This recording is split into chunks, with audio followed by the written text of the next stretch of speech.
ನಮಸ್ತೆ ಮಕ್ಕಳೇ, ನಾನು ನಿಮ್ಮ ರೇಖಾ. ಇವತ್ತು ನಿಮಗೆ ಒಂದು ಹೂವಿನ ಕತೆ ಹೇಳ್ತೀನಿ. ನೋಡಿ ಮಕ್ಕಳೇ, ಹೂಗಳಂದರೆ ಎಲ್ರಿಗೂ ಪ್ರೀತಿ ಮತ್ತು ಅಷ್ಟೇ ಸುಂದರವಾಗಿರ್ತವೆ, ಹೌದಾ? ಒಂದೊಂದು ಹೂವಿಗೂ ಒಂದೊಂದು ರೀತಿಯ ಅರ್ಥ ಇದೆ ಅಲ್ವಾ ಮಕ್ಕಳೇ? ಹೂಗಳಂದರೆ ಪ್ರತಿಯೊಬ್ಬರು ಮನುಷ್ಯರು ಇಷ್ಟಪಡ್ತಾರೆ ಮತ್ತು ದೇವ್ರಿಗೂ ನಾವು ಏರಿಸ್ತೀವಿ.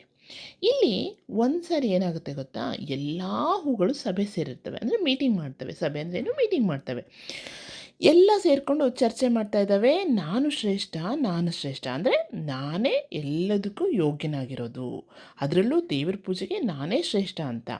ಮೊದಲು ಮಲ್ಲಿಗೆ ಹೂ ಹೇಳುತ್ತೆ, ನಾನು ತುಂಬ ಸುವಾಸನೆ ಇರೋದು, ಅಂದರೆ ತುಂಬ ಘಮ ಇರೋದು, ನನ್ನ ದೇವರಿಗೆ ತುಂಬ ಇಷ್ಟ. ನನ್ನ ಪ್ರತಿ ದೇವರಿಗೂ, ಪ್ರತಿ ದೇವತೆಗಳಿಗೂ, ಅದರಲ್ಲೂ ಲಕ್ಷ್ಮೀ ಪೂಜೆಗಂತೂ ನನ್ನನ್ನು ತುಂಬ ಇಷ್ಟಪಟ್ಟು ಏರಿಸ್ತಾರೆ. ಲಕ್ಷ್ಮಿಗೆ ನಾನು ತುಂಬ ಇಷ್ಟ ಅಂತ ಹೇಳ್ತಾರೆ. ಸೊ ಮಲ್ಲಿಗೆ ಹೂವು ನಾನಿಲ್ಲದೆ ದೇವ್ರ ಪೂಜೆನೇ ನಡೆಯೋದಿಲ್ಲ ಅಂತ ಹೇಳುತ್ತೆ. ಈ ಕಡೆ ಜಾಜಿ ಹೂ ಬಂತು. ಅದು ಹೇಳುತ್ತೆ, ನಾನು ತುಂಬ ಸೂಕ್ಷ್ಮವಾಗಿರೋ ಹೂವು, ಮತ್ತು ಜಾಜಿ ಹೂವು ತುಂಬ ಹೂಗಳಲ್ಲೇ ತುಂಬ ಶ್ರೇಷ್ಠ. ಸೊ ನನಗೆ ಎಲ್ಲಿರ್ತೀನೋ ಅಲ್ಲಿ ತುಂಬ ಸುವಾಸನೆ ಇರುತ್ತೆ, ಘಮ ಇರುತ್ತೆ. ಸೊ ನನ್ನ ಹುಡುಕೊಂಡು ನನ್ನನ್ನು ಬರ್ತಾರೆ ಎಲ್ಲ ಕಡೆನೂ, ಜಾಜಿ ಹೂ ಸಿಕ್ಕರೆ ಸಾಕಪ್ಪ ಅಂತ ಹೇಳಿ. ಸೊ ಹಾಗಾಗಿ ನಾನು ತುಂಬ ಶ್ರೇಷ್ಠ ಅಂತ ಜಾಜಿ ಹೂ ಹೇಳುತ್ತೆ. ಆಮೇಲೆ ಸಂಪಿಗೆ ಹೂ ಹೇಳುತ್ತೆ. ಸಂಪಿಗೆ ಹೂ ನಿಮಗೆಲ್ಲ ಗೊತ್ತಲ್ಲ, ಅದ್ರ ಘಮ ಎಲ್ಲಿದ್ದರೂ ನಮ್ಮ ಮೂಗಿಗೆ ಬಡಿಯುತ್ತೆ. ಅದು ಹೇಳುತ್ತೆ, ನಾನು ಎಲ್ಲಿದ್ದರೂ ನನ್ನನ್ನು ಕಂಡುಹಿಡಿತಾರೆ. ಯಾರು ತಲೆಯಲ್ಲಿದ್ದರೂ ಅಷ್ಟೇ, ಸಂಪಿಗೆ ಹೂ ಯಾರೋ ಇಟ್ಕೊಂಡಿದ್ದಾರೆ ಅಂತ ಕೇಳ್ತಾರೆ. ಯಾವುದಾದ್ರು ದೇವಸ್ಥಾನದಲ್ಲಿ ಸಂಪಿಗೆ ಹೂ ದೇವರಿಗೆ ಏರಿಸಿದರೆ ಆ ದೇವಸ್ಥಾನ ಎಲ್ಲ ಸಂಪಿಗೆ ಹೂವಿನ ಪರಿಮಳ ಇರುತ್ತೆ. ಸೊ ಹಾಗಾಗಿ ನಾನು ತುಂಬ ಶ್ರೇಷ್ಠ, ನಾನು ತುಂಬ ಶ್ರೇಷ್ಠ ಅನ್ನತ್ತೆ. ಹಾಗೆ ತಾಳೆ ಹೂ ಹೇಳುತ್ತೆ, ನನ್ನನ್ನು ಹುಡುಕೊಂಡು ಹೋಗ್ತಾರೆ ಎಲ್ಲ ಕಡೆ, ನಾನು ಅಷ್ಟು ಶ್ರೇಷ್ಠ, ನನ್ನ ಪೂಜೆಗಿಲ್ಲದೆ ನಡೆಯೋದೇ ಇಲ್ಲ ಅಂತ ಹೇಳುತ್ತೆ. ಆಮೇಲೆ ಗುಲಾಬಿ ಹೂ ಬರುತ್ತೆ. ಅದು ಹೇಳುತ್ತೆ, ನೀವು ಯಾರೂ ಶ್ರೇಷ್ಠ ಅಲ್ಲ, ಎಲ್ಲ ಹೂಗಳಿಗಿಂತ ನಾನೇ ಸುಂದರವಾಗಿರೋದು, ನಾನೇ ಶ್ರೇಷ್ಠ. ಯಾಕೆ ಅಂತೀರಾ? ನೋಡಿ, ಪ್ರತಿ ಪೂಜೆಗೂ ನನಗೆ ಬೇಕೇ ಬೇಕು. ಲಕ್ಷ್ಮೀ ಪೂಜೆಗೆ ಕೆಂಪು ಗುಲಾಬಿ ಅಂದರೆ ತುಂಬ ಶ್ರೇಷ್ಠ ಅಂತ ಹುಡ್ಕೊಂಡು ಬರ್ತಾರೆ. ನನಗೆ ಎಷ್ಟು ಕಲರ್ಸ್ ಇದೆ, ಎಷ್ಟು ಬಣ್ಣ ಬಣ್ಣದಲ್ಲಿದ್ದೀನಿ ನಾನು, ಎಷ್ಟು ಘಮ. ಪ್ರತಿಯೊಂದು ಪಾರ್ಟಿಗಳಿಗಾಗಲಿ ಅಥವಾ ಶೃಂಗಾರ ಮಾಡೋಕ್ಕಾಗಲಿ, ಅಲಂಕಾರ ಮಾಡೋಕ್ಕಾಗಲಿ, ಎಲ್ಲ ಕಡೆಗೂ ನಾನು ಬೇಕೇ ಬೇಕು. ಸೊ ನನ್ನಷ್ಟು ಶ್ರೇಷ್ಠ ಯಾರೂ ಇಲ್ಲ, ಯಾರೂ ಇರಲಿಕ್ಕೆ ಸಾಧ್ಯವೂ ಇಲ್ಲ. ನನ್ನ ತೋಟಗಳನ್ನು ಮಾಡ್ತಾರೆ, ಮಾಲೆಗಳನ್ನು ಮಾಡ್ತಾರೆ, ನಾನು ಯಾವುದ್ರಲ್ಲಿ ಕಡಿಮೆ ಇದ್ದೀನಿ ಅಂತ ತುಂಬ ಗರ್ವದಿಂದ ಹೇಳ್ಕೊಳುತ್ತೆ. ಹೀಗೆ ಮಕ್ಕಳೇ, ಪ್ರತಿಯೊಂದು ಹೂಗಳು, ಇಡೀ ಜಗತ್ತಲ್ಲಿರ್ತಕ್ಕಂಥ ಎಲ್ಲ ಹೂಗಳು ತಮ್ಮ ತಮ್ಮ ಒಂದು ಶ್ರೇಷ್ಠತೆ ಬಗ್ಗೆ, ತಮ್ಮ ಯೋಗ್ಯತೆ ಬಗ್ಗೆ, ತಮ್ಮ ಅರ್ಹತೆ ಬಗ್ಗೆ ಹೇಳ್ತಾ ಹೋಗ್ತವೆ. ಒಂದು ಕಡೆ ಪಾಪ ಚಿಕ್ಕ ಹೂವು, ಯಾವ ಹೂವು ಅಂದ್ಕೊಂಡ್ರಿ? ತುಂಬೆ ಹೂವು. ಇದು ತುಂಬ ಚಿಕ್ಕದು. ಅದು ಎಲ್ಲರೂ ತಮ್ಮ ತಮ್ಮ ಬಗ್ಗೆ ವರ್ಣನೆ ಮಾಡ್ಕೋತಾ ಇದ್ದಾರೆ. ಇದು ಏನು ಹೇಳ್ಕೋಬೇಕು ಅಂತಲೇ ಗೊತ್ತಾಗ್ತಿಲ್ಲ.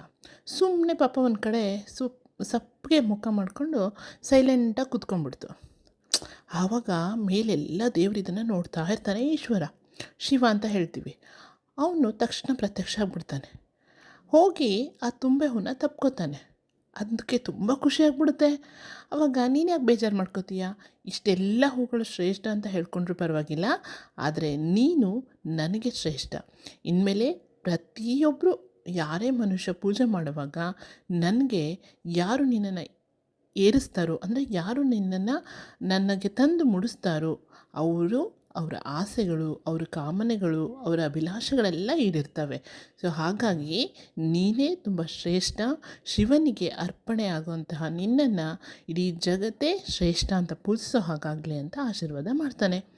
ನೋಡಿ, ಇಲ್ಲಿ ಅಷ್ಟೆಲ್ಲ ಹೂಗಳು ತುಂಬ ಅಹಂಕಾರದಿಂದ, ತುಂಬ ಗರ್ವದಿಂದ ನಾವು ಶ್ರೇಷ್ಠ, ನಾವು ಶ್ರೇಷ್ಠ ಅಂತ ಹೇಳ್ಕೊತಾ ಇದ್ವು ಅಲ್ವಾ ಮಕ್ಕಳೇ? ಆದರೆ ಇಲ್ಲಿ ತುಂಬೆ ಹೂವು ತುಂಬ ಚಿಕ್ಕದದು. ಅದು ಏನು ಹೇಳ್ಕೋಬೇಕು ಅಂತ ಅದು ಗೊತ್ತಾಗಲಿಲ್ಲ. ಸೊ ಅದು ಸುಮ್ಮನೆ ತನ್ನ ಪಾಡಿಗೆ ತಾನು ಸುಮ್ಮನೆ ಸಪ್ಪಗೆ ಸೈಲೆಂಟ್ಗೆ ಕುತ್ಕೊಂಡ್ಬಿಟ್ಟಿತ್ತಲ್ಲ. ಅದನ್ನು ನೋಡಿ ಶಿವ ನೋಡಿ ಆ ಹೂವನ್ನು ಮೆಚ್ಚಿ ಹತ್ತನೇ ಬಂದು ಆಶೀರ್ವಾದ ಮಾಡಿ ಅದಕ್ಕೆ, ಆ ಹೂವಿಗೆ ಒಂದು ಒಳ್ಳೆಯ ಸ್ಥಾನ ಮಾನ ಕೊಡ್ತಾನೆ ಮಕ್ಕಳೇ. ಸೊ ಹಾಗಾಗಿ ಚಿಕ್ಕದೇ ಆಗಲಿ, ದೊಡ್ಡದೇ ಆಗಲಿ, ಅಥವಾ ನೀನು ಏನೇ ಒಂದು ಸಾಧನೆ ಮಾಡಲಿ, ಅದ್ರ ಬಗ್ಗೆ ನಾವು ಹೇಳ್ಕೋಬಾರ್ದು. ಸೊ ನಾವು ನಮ್ಮಷ್ಟಕ್ಕೆ ನಮ್ಮ ಕೆಲಸಗಳನ್ನು ಮಾಡ್ತಾ ಹೋಗಬೇಕು. ಅದರ ಫಲ ಖಂಡಿತ ಒಂದಿನ ಸಿಕ್ಕೇ ಸಿಗುತ್ತೆ ಮಕ್ಕಳೇ. ಹೀಗೆ ನೀವು ಅಷ್ಟೇ, ಏನೇ ಸಾಧನೆ ಮಾಡಿರಿ ಅಥವಾ ಏನೇ ಗಳಿಸಿರಿ, ಎಷ್ಟೇ ಜಾಣರಿರಲಿ, ನೀವು ಏನೇ ಮಾಡಿದ್ರೂ ಅದನ್ನು ತೋರಿಸ್ಕೋಬಾರ್ದು. ಸೈಲೆಂಟಾಗಿದ್ದು ನೀವು ಒಬ್ಬ ಒಳ್ಳೆ ಸಾಧಕರಾಗಿ ಅಂತ ನಾನು ಹೇಳ್ತಾ, ಮತ್ತೊಂದು ಕಥೆಯೊಂದಿಗೆ ಭೇಟಿಯಾಗೋಣ ಮಕ್ಕಳೇ. ನಮಸ್ತೆ.